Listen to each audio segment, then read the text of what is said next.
Are you looking to grow your dental practice and attract top-tier new patients? Discover the potential of digital marketing with a personalized strategy session. Join Lila Stone, the marketing director at Equa, for an exclusive 90-minute consultation. Lila and her team will dedicate 6 hours before your meeting to create a customized marketing plan specifically for your practice. This valuable opportunity is free of charge and comes with no commitments. Visit www.insuranceuntangledorg/MSM to schedule your meeting with Lila today. You'll also receive a free analysis report so you can start transforming your practice through the power of digital marketing. You are now listening to another episode of the Insurance Untangled podcast, where we explore the various challenges faced by dental practices due to their reliance on insurance. Join us in this podcast as we dive deep into the issues surrounding dental insurance dependence and offer practical solutions and strategies to help you take control of your practice's financial future. Welcome to another exciting episode of the Insurance Untangled podcast. My name is Ben Tuinei, and I'm one of the co-hosts of this podcast. And everybody knows we've developed this podcast for you, untangling the mess of insurance, but not just insurance. There are a lot of business components, that are not necessarily tied to insurance that are very important for doctors to know. Today's episode is going to be about keys to success in recruiting associates. So there's actually a direct tie-in to insurance when you're looking to hire associates if you're in network with insurance, and sort of the complexity of dealing with that, which we're not going to dive into very, very detailed today. And it's mostly because we have our wonderful and repeat guest here, Perrin, with us. He's been on the last webinar, so y'all know him. Perrin, how are you, my friend? I'm great, Ben. It's good to be back with you. It feels like it's been a minute since we were last together, so thanks for having me back on. Hopefully, I can share a little bit of insight into the dark world of recruiting and retaining associates. Right? It's a big topic.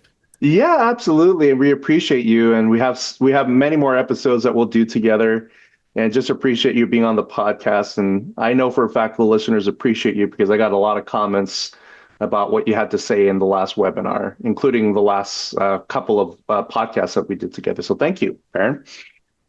Good. Yeah. Let's dive straight into the topic today. So we're going to talk about the keys to success in recruiting associates.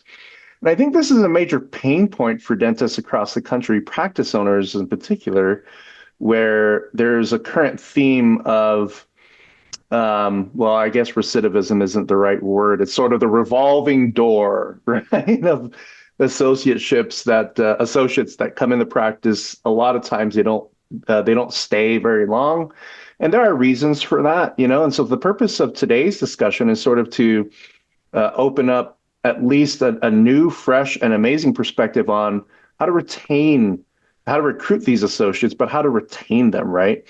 And so, Perrin, first question I have you is regarding the process in which you go about to be sort of consistent in hiring people that stay long-term, right? Or being competitive enough to where you're hiring the greatest talent that is out there. What would you say in terms of the initial process, and what should that look like for a practice owner that's looking to go and hire an associate?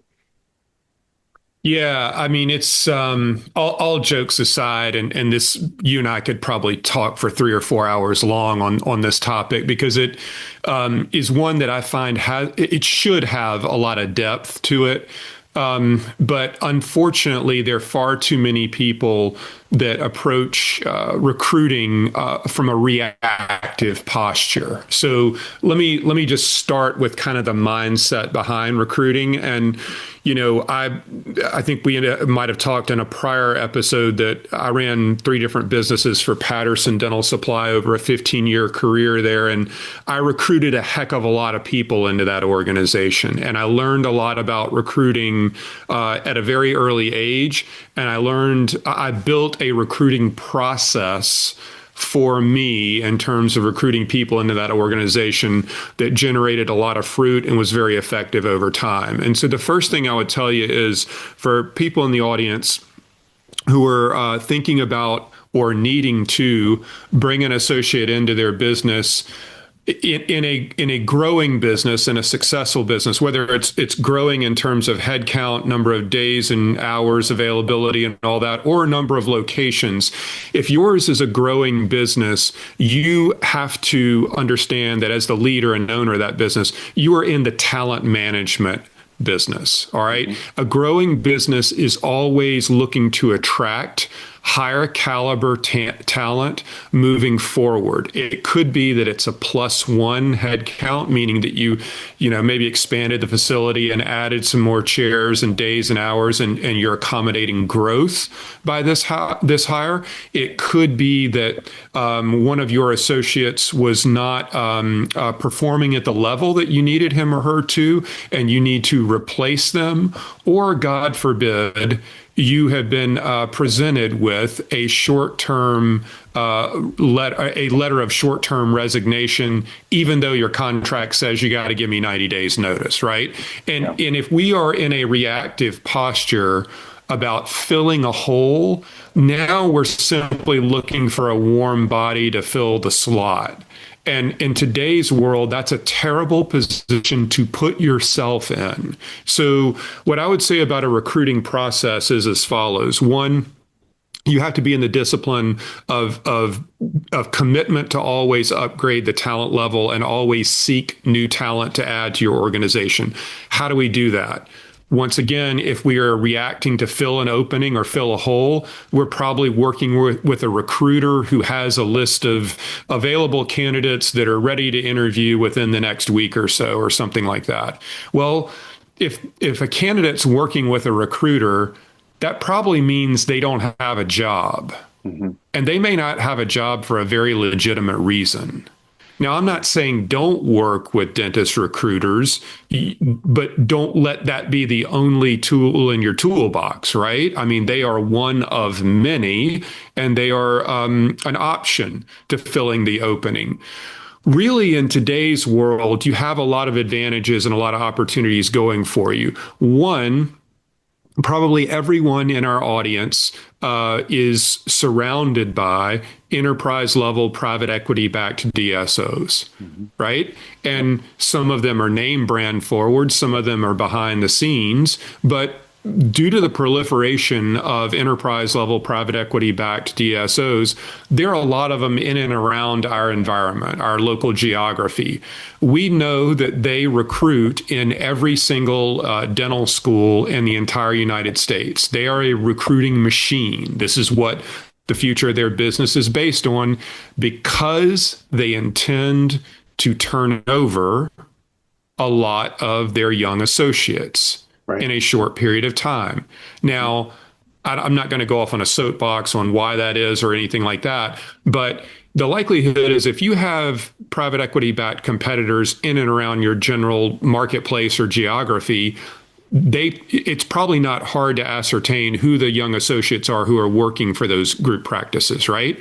And if I'm in the audience's collective shoes here, I am going to figure out a way at a local dental society meeting or over social media, or through my dental supply rep or manufacturer rep or attorney or accountant or consultant or marketing agency or fee negotiation company, or somebody who knows something about the other associates in my local marketplace and can make a connection from me to them. Mm-hmm. So the first thing is, if I'm going to recruit people who have a job right now, I got to know who they are. I got to make a connection with them somehow. And maybe I ask them in a direct message over social media or something about, hey, I run a growing practice that we do a lot of high-end dentistry, and we've recently expanded, or we added another location, and I need a top caliber associate to join our growing business. Dr. Tuinei, do you happen to know anybody? Well, I am asking if you happen to know anybody, but what am I also asking? I'm asking indirectly if you're happy where you are. Mm-hmm. Now, you may not be on a recruiter's list of available candidates because you're currently employed, but that doesn't mean that you're in your last job right now. and that your forever dental home. So I have to look beyond the people that are available to me through a recruiting agency. I have to proactively make connections with people. I might even take them out for a sandwich or a beer or a cup of coffee or something like that to get to know them and at least break the ice, because I'm forecasting the fact that in the future, I'm probably going to need another associate at some point in time. And whether that's a +1 growth headcount or a reaction to somebody giving me a short-term letter of resignation, I'd like to already be halfway through the recruiting cycle before I even have to start it. Yeah. So recruiting is a process. It's a discipline, and it is something that you have to pay it forward if you're going to get the right candidate to come into your business. And then we'll talk about how to make them stick next.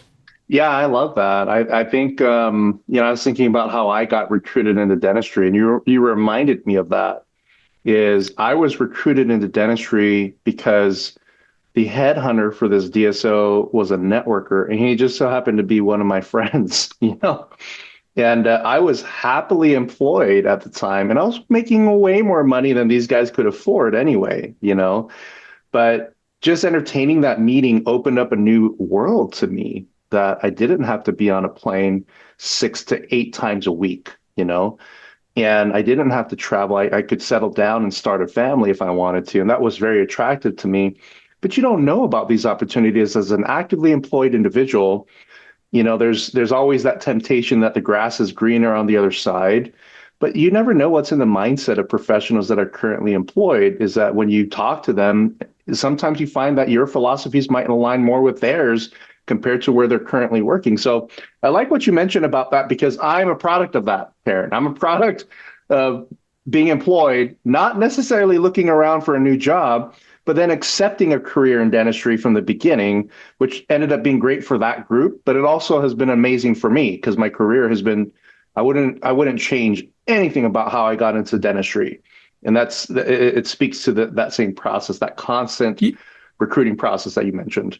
Yeah, and to just double click on it one more time, when you were employed and somebody reached out to you, you didn't go on a job interview, you had a conversation with them, right? So how easy is it to have a conversation with somebody when there's nothing on the line, right? You don't need a job, you're employed. I don't have an opening, I'm just buying a sandwich or a cup of coffee or a beer and getting to know you a little bit. Isn't that a lot easier to break the ice with something like that, to start to build a relationship when neither one of you needs something from the other?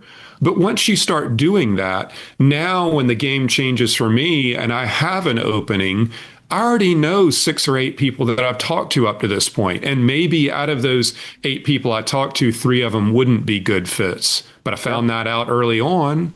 The 5 who might be good fits, now I have something more concrete to talk with them about when I have the opening. And that changes the dynamics completely. Yep, it does. In fact, to kind of go through my experience, is that when I walked into the CEO's office for this DSO, I was the way I dressed back then was French cuffs. I was dressed to impress, and that was what my job required. Is that you're raising millions of dollars, and so you have to look your best. And so I was in that culture.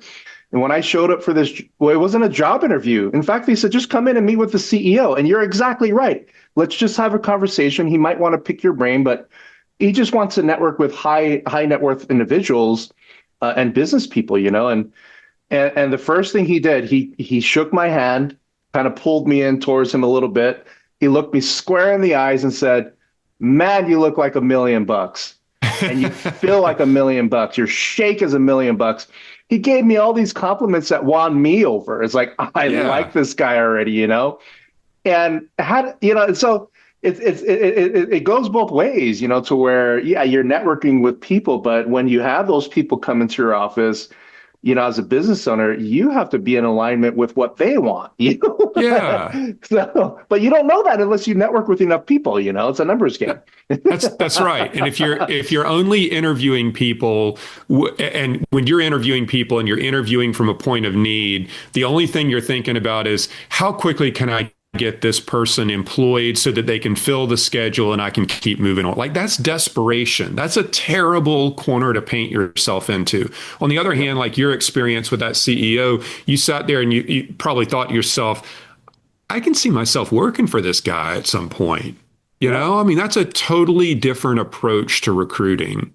Right. You have to it's almost as if you have to earn loyalty from the first meeting, you know? That's exactly right. My goal when I started, building my own process at Patterson, and I talk with a lot of the people who are in my next level executive program, but part of being an effective executive is really being the figurehead, the face, the voice, the presence for your business in the marketplace. And I used to say that, my number one goal as a general manager running those Patterson businesses was that, I had a goal of having lunch or coffee or a beer or something on a weekly basis with a different candidate. Now, the likelihood is I never went like one every week. It might have ultimately been one every other week or every third week, but I talked to a lot of people.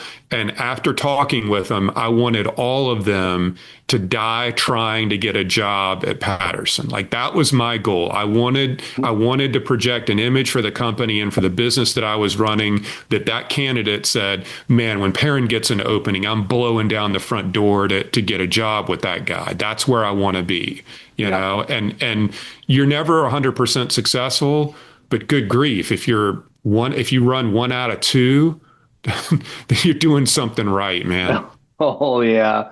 I love what you mentioned, which kind of leads us into the next question here, which is sort of, having a solution to eliminate the revolving door that a lot of practice owners are experiencing these days. Having sort of a solution that is more certain than what we've been doing in the past. From being competitive with compensation rates, onboarding, other things that are important to the people that you're hiring, but also important for what you're looking for as a practice owner, right? Can you speak to this whole area of solving the problem of the process in which we can identify, network, and hire and retain good people, good associates based upon this whole idea of, man, it's a competitive market.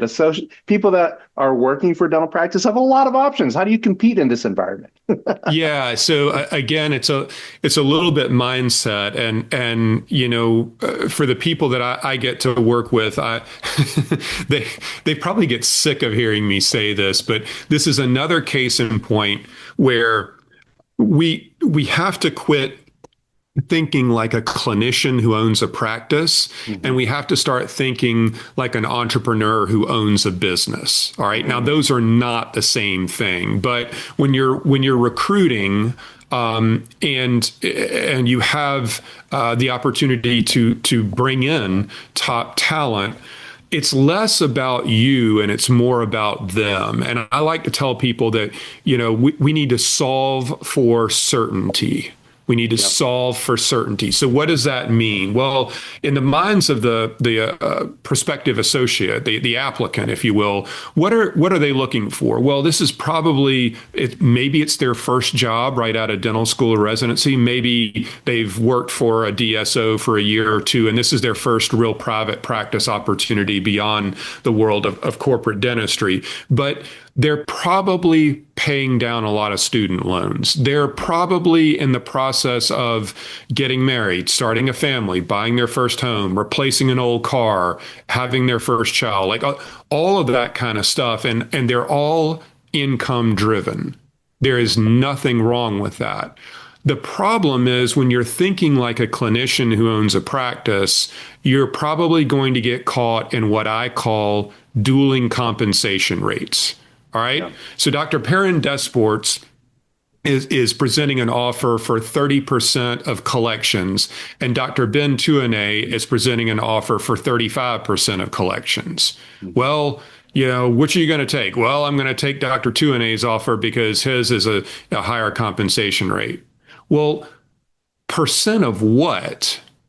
Right? So if in your business, your associates typically collect $500,000 a year, Well, 35% of that number is about 165 grand. That's not bad, but what happens if in Dr. Perrin DesPortes' world, at 30% of collections, our average associate collects $1 million a year?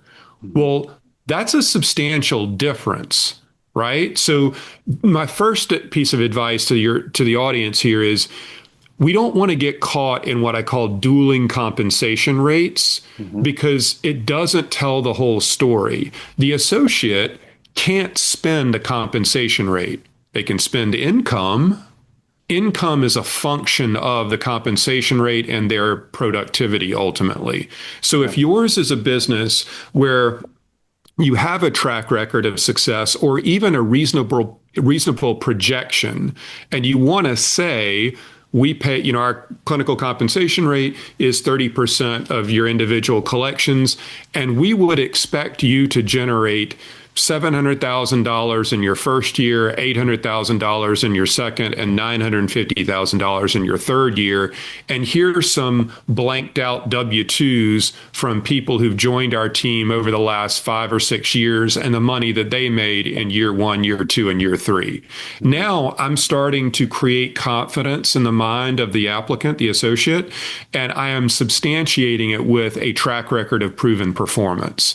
That's different than dueling compensation rates. For the first thing is, when it comes to comp, and that moves the needle for a lot of people, let's make sure that we're presenting it in a way that actually means something to the candidate and hopes that they make what's truly the choice that is in their best interest, and that's joining our team. The other piece of this is around things like culture, core values, and an onboarding plan.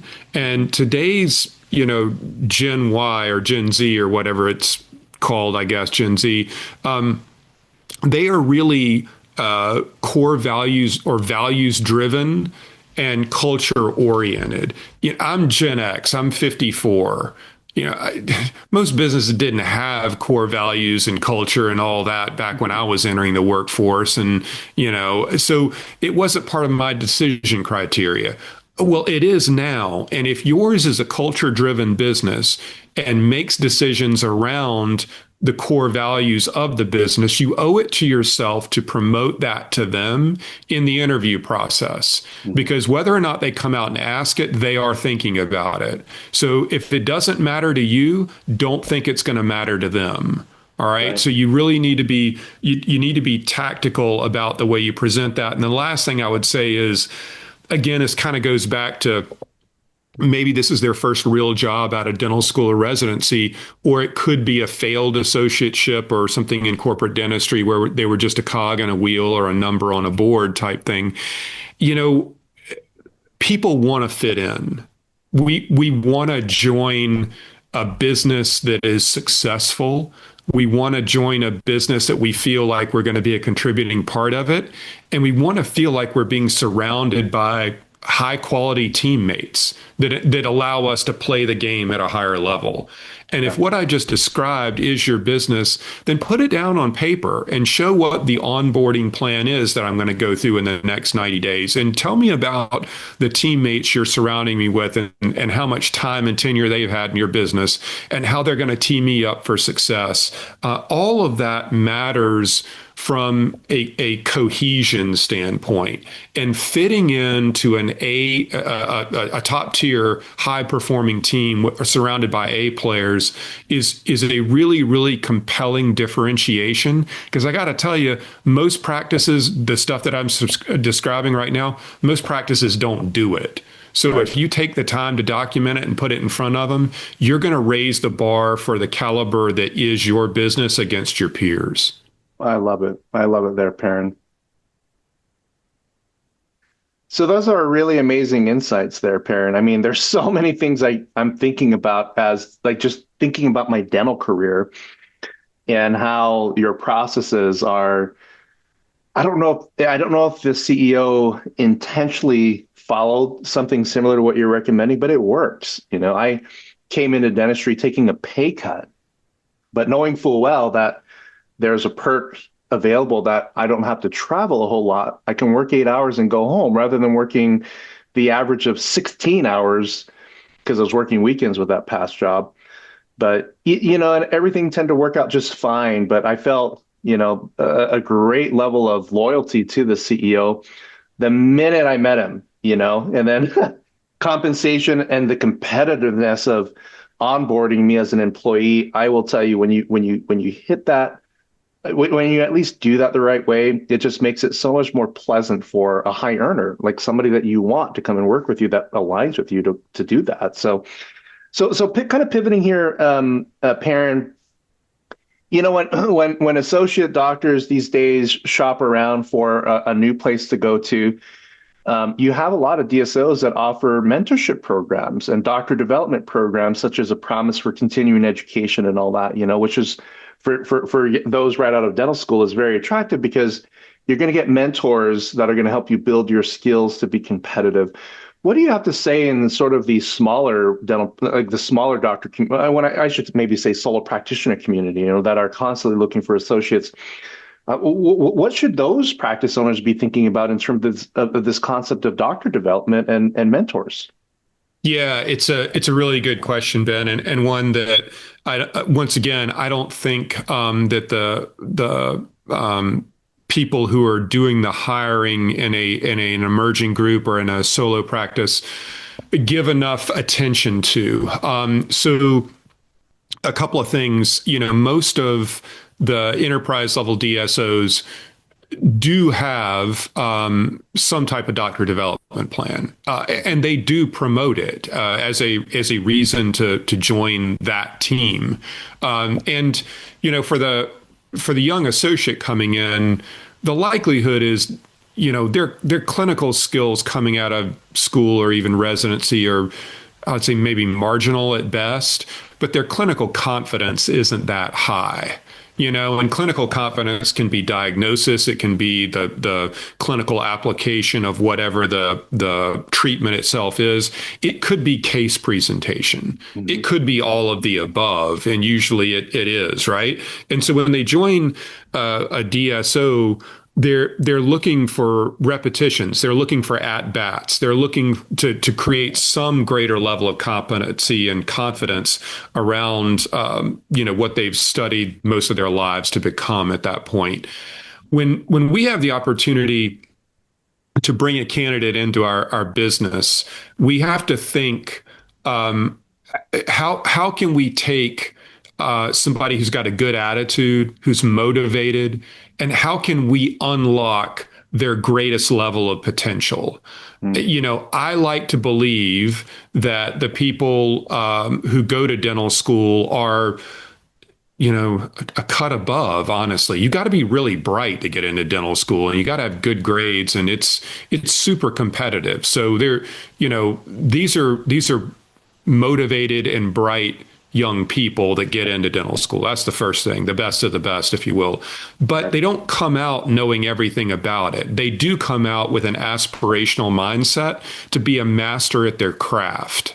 Mm-hmm. Now, I may be a little bit on a soapbox or looking at the world through rose-colored glasses here, but I don't think that people work really hard to go to dental school, graduate from dental school, and pass the boards to do marginal dentistry. I think a lot of them do want to learn how to do more complicated treatment that's usually higher value, and thus they might derive more income from it. But they want to do more challenging, complicated stuff, right? And I think if there's a way that we can build into our recruiting pitch and the merits of our business, if we can build in a multi-layered, probably multi-year type of a doctor development plan and lay it out in front of them as if it were a school curriculum, because that's what most of their frame of reference is at this point. We can say that in year one, we're going to put you through XYZ curriculum, and the outcome after 12 months, we would expect you to be able to do A, B, and C. And in year two, we're going to build upon that to do the following. And in year three, we're going to do the following. This starts to lay out the path for them of what their coming years look like. And the path to clinical mastery takes on a level of certainty. Just like I was talking about income before, solving for certainty, solving for the certainty around clinical mastery is, I think, critically important. Because if somebody doesn't want to go down that path, is that the candidate you want to give an offer to? Right. Maybe it is, maybe it isn't. I would think that it's not. But if this is the point where if you join our team, Dr. Tuinei, this is my expectation of you in terms of the development process. Furthermore, here's the amount of travel it might take if you have to go somewhere to obtain that knowledge. Here's the cost of the doctor development plan, and I'm going to fund half of it, and you're going to fund half of it, or something like that. So now we're getting the co-investment piece out ahead of time that tells you that, hey, this is your career and you shouldn't expect me to fund the whole thing. You got to be in it to win it every bit as much as I am with you. And oh, by the way, when you come back from wherever it is that you're taking these courses, I'm going to be the one helping reinforce the learning that you obtained. And we're going to go through this together from a mentorship standpoint. I'm going to be the one looking over your shoulder. We're going to collaborate on cases. We're going to talk about how to present them, how to diagnose them, and how to complete treatment on time to a high degree of patient satisfaction and all that kind of good stuff. But this is much more of a collaborative and an active type of an approach that, in my opinion, should be part of your recruiting process. Again, you're trying to tap into somebody's true aspirations of becoming something greater than what they are right now. And if yours is a winning team that supports that, I think you got a really, really good story to tell. I love it. I always think about the whole concept of training associates to eventually become so great at the clinical skills that they then become a risk for being a major competitor. And in my mind, I'm thinking about my own career, and it's like, well, that's not the case, is that there's always going to be, and especially right now, is that despite how many doctors are coming out of school these days, there's still major segments of the country where they need dentists, and there's a lot of underserved communities. And so when you look at it from the perspective of abundance, where you're solving the issue of finding somebody that's going to work with you as an associate, and you're going to mentor them, which for me, if I were a dentist, that would be super exciting, that I get to learn from a super dentist, and all the clinical skills that they have, and I get paid to work here to learn those things, and it just seems like that's the culture among doctors these days, is that the younger, well, I shouldn't say it's exclusive to the younger generation. Every doctor I know is just hungry for knowledge. They're hungry to learn more, So I appreciate you mentioning that there, Perrin. Yeah. Let me, you walked up to something and let me accentuate a point that you were about to hit on, I think, because there is, what's the word? There's a healthy amount of skepticism or fear in the marketplace that, hey, Dr. Tuinei, if I hire you and I spend the time and effort and money and blah, blah, blah, blah, blah, developing you, then, and then you leave, like what do I have then? Right. So let's talk about that for a second, because I think that is a very real fear. And sure. Again, this is something that we, that I kind of dive deep into with the next level executive group that I coach. And that is the following. If you spend the time and the money to invest in the skill development of somebody that makes them a master at whatever they do, you do run the risk of losing them. Okay, because that candidate, rightly or wrongly, when left to their own devices, start deluding themselves into, hey, this is easy, I can do it too, right? And that is not altogether the case. So let's talk about how to preempt that. And first things first, if you make the dollar investment in somebody, and even if they co-invest there and they end up leaving within some XYZ period of time, you ought to be able to claw that back from them. All right. Just the dollars. That doesn't mean the person won't leave, but at least you get some of your money back. That's right. The bare minimum. But more importantly, let's always be proactive in talking with our associate about the great strides that he or she has made from a clinical capability standpoint. And Dr. Tuinei, I remember when you had trouble cutting crown preps, and now you're doing guided implant surgery. Look at how far you've come.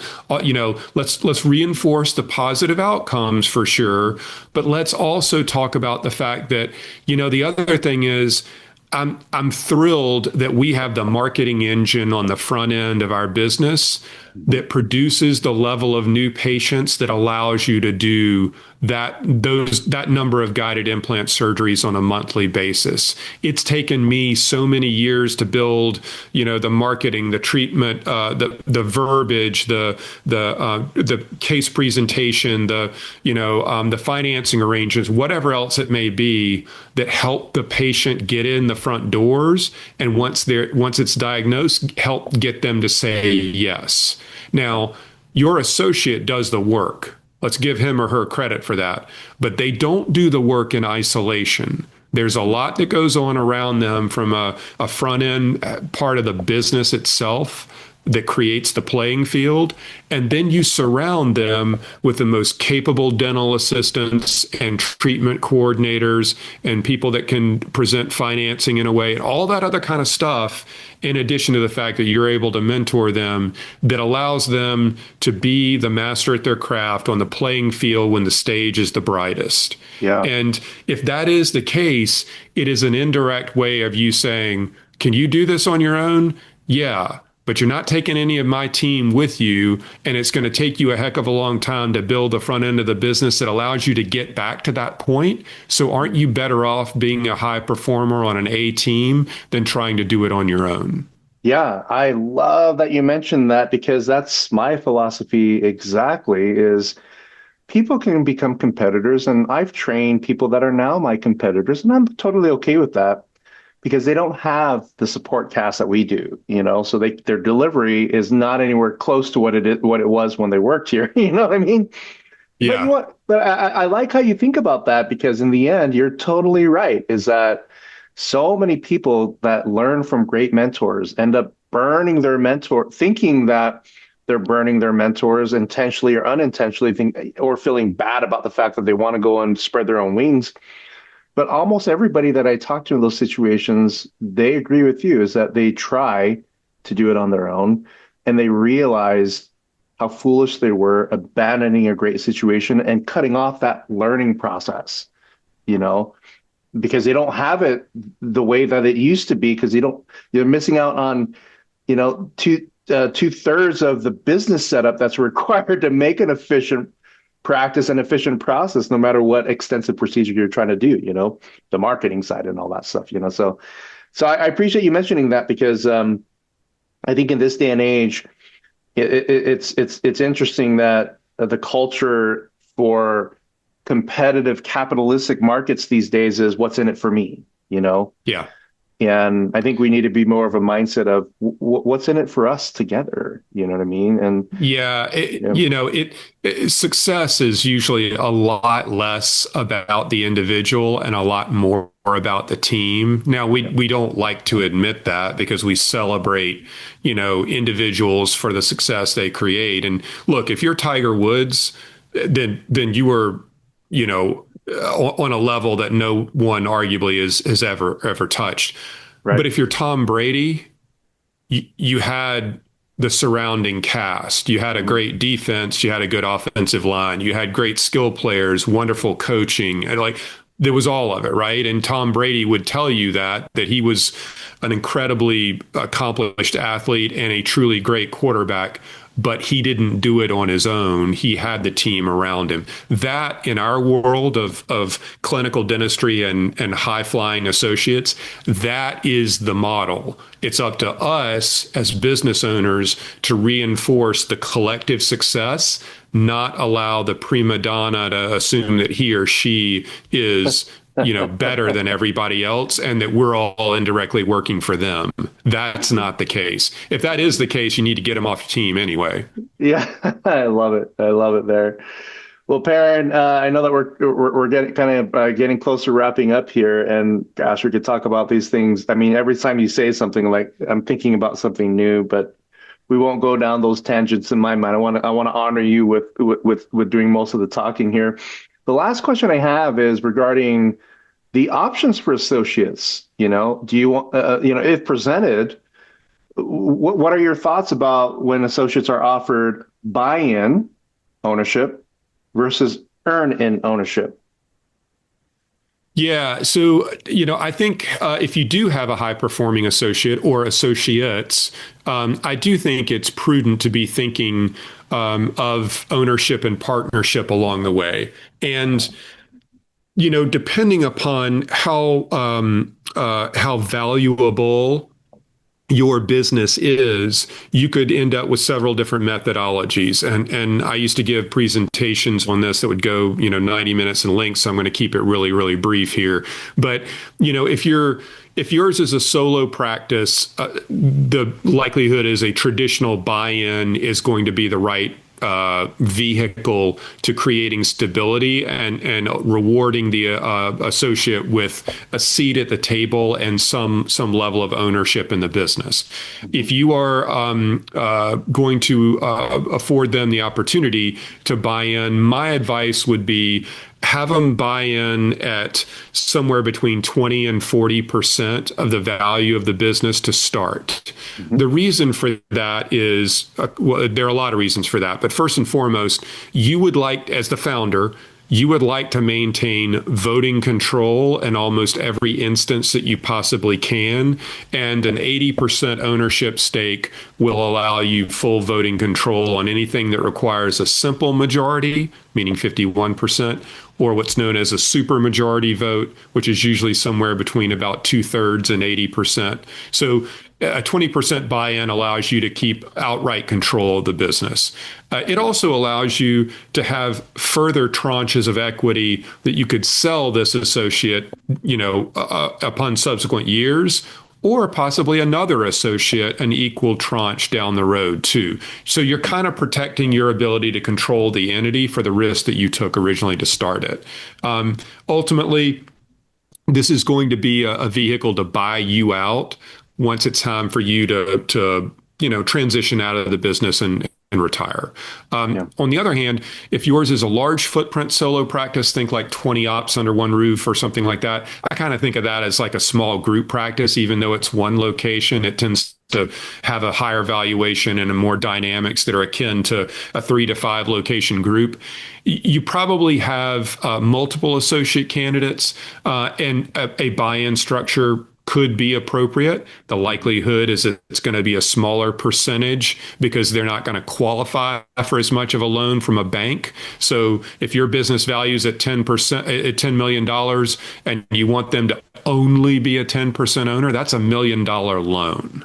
Right. All right. So we got to think about what the bank will fund when the associate's going to borrow money to buy in. Are they bankable? And if so, how much?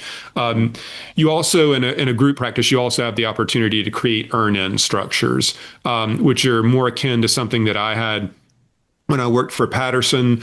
Earned equity is real equity in a company. It comes with distribution rights and voting rights typically, and economic rights if the business is sold. So it is real equity, not phantom equity, but it's usually a performance-driven scenario where the candidate, in this case the associate, through his or her collection levels, if they exceed a goal, they start to earn equity in the business. The nice thing for the founder is they go from being a 100% owner of a pie valued at, say $10 million to an 80% owner of a pie valued at, $16 to $20 million or something like that. So they own a slightly smaller piece of a much larger pie. And that can be beneficial to the associates earning equity because they don't have to borrow money and buy in to do it. But it can also be beneficial to the founder because he or she can own a slightly smaller piece of a much larger pie and create stability along the way. So there's pluses and minuses to all of this. Again, in my next level executive program. I go through a good bit of it with the people in there. As a matter of fact, we're going through that this quarter in the program. So it's a little, the topic we're talking about today is a little bit near and dear to me in that respect. But I think the key takeaway, whatever the vehicle is, buy-in, earn-in, hybrid, whatever it may be, when you find the right associate that does great dentistry, that you work well with, that your team works well with, and wants to be there for the long haul, let's figure out a way to bring them into partnership in the business and do it in a way that's beneficial to them, but also is beneficial to you. Yeah, no, I love that. That's an excellent way to retain amazing talent is you bring them in as a partner, That way, Yep. the risk of losing that kind of amazing talent that is driving all kinds of amazing revenue to the business, you don't have to worry about that. But that's what most high producers want, is they want a stake long term to reward their skill set with some mechanism that says you got it, and ownership is one of the greatest ways that you could tell somebody how great they are, So, Perrin, 100%. wow, you are sort of the obvious person to talk about these things, and I hope our listeners kind of see the value and pick up the phone or keyboard and give you an email or a phone call to discuss these things. So, of course, if you're listening to this and you have questions for Perrin, we're going to include his email and his direct contact information and website in the show notes. Check that out and keep this for future reference. If you're not there yet with hiring associates or anything else that you've heard from Perrin, you can naturally see that it's so easy to agree with him on these things because they're the logical things that a lot of business owners think about, or don't think about. It's like, wow, I'm going to start focusing on that because that makes perfect logical sense, So, Perrin, thank you for that. Any final thoughts for our listeners that you want to mention as we wrap up today's episode? Yeah. And Ben, the website is thenextlevelexecutive.com. They can find a link to me there to book a call. They can read blogs, listen to prior podcasts. I've got a podcast as well called The Next Level Executive, and I need to have you on the show at some point in the not too distant future too. But if you like this kind of subject matter, executive mindsets, leadership, and business knowledge. I like to say wonky business knowledge. Subscribe to my podcast. You'll get a double dose of all of that.